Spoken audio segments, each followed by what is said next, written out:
या लड़की का दुष्कर्म होता है तो आप लोगों ने भारत के लोगों के मुंह से ये काफी दफा सुना होगा कि भाई इस्लामिक कंट्री के जैसे रूल्स एंड रेगुलेशन लॉ खास करके भारत के अंदर अप्लाई होना चाहिए। बात तो सही है।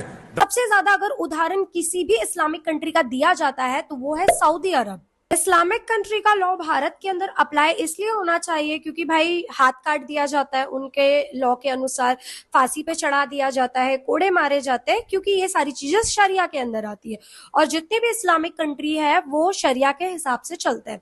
लेकिन मेरा एक सवाल है यहाँ पर, भाई आपने कभी भी न्यूज में खास करके सऊदी अरब या अन्य ऐसे इस्लामिक कंट्री है वहां ये सारी चीजें होती है, रेप वगैरह, आपने कभी सुना है क्या? नहीं सुना होगा। मीडिया में या न्यूज़पेपर में पढ़ा है क्या? नहीं पढ़ा होगा। या आपने पुलिस स्टेशन में एक भी कंप्लेन हुई है इस चीज को लेके, सुना है क्या? नहीं सुना है। इसका भी रीजन है। कैसे सुनोगे भाई? एक केस आपको नहीं मिलेगा, इसलिए नहीं क्योंकि उधर का लॉ बहुत खतरनाक है, इसका रीजन कुछ और है। इसका रीजन मैं आप लोगों को बता देती हूँ। इस्लामिक कंट्री का सबसे बड़ा और सबसे पहला नियम, भाई वहां की महिलाएं घर से अकेले बाहर नहीं निकलेगी, एक मर्द साथ में होना ही चाहिए, ये कंपलसरी है। वहां का रूल है, ये शरिया के अकॉर्डिंग चलता है, ठीक है। अगर सपोज वहां की महिलाएं किसी भी परिस्थिति में बाहर अकेले निकल जाती है, हाँ निकल जाती, वो भी ऐसा नहीं कि भारत के अंदर जैसा फ्रीडम है कि महिलाएं थोड़ा सा मार्केट जाना तो कुछ भी वेयर करके चली जाती है, नहीं, बकायदा वहां की महिलाएं बुरखे में, नकाब में एकदम ढकी हुई बाहर निकलती है। उस हालात में अकेले निकली है तो उसके साथ अगर दुष्कर्म होता है तो पता है लड़की की सुनवाई नहीं है, गलती उसकी ही है।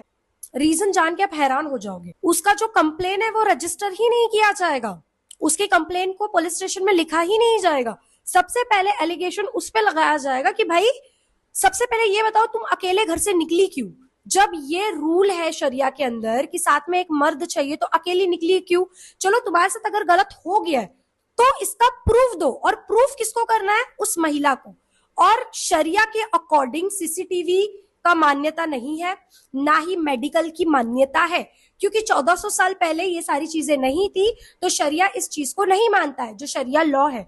तो लड़की के साथ अगर गलत हुआ है तो मेडिकल चीजों का उपयोग नहीं किया जाएगा, ना ही सीसीटीवी कैमरे का कुछ लाभ होने वाला है। क्या बात कर रहे हैं? बहुत अजीब लग रहा है ना? अभी तो बहुत कुछ है भाई सुनने के लिए, कान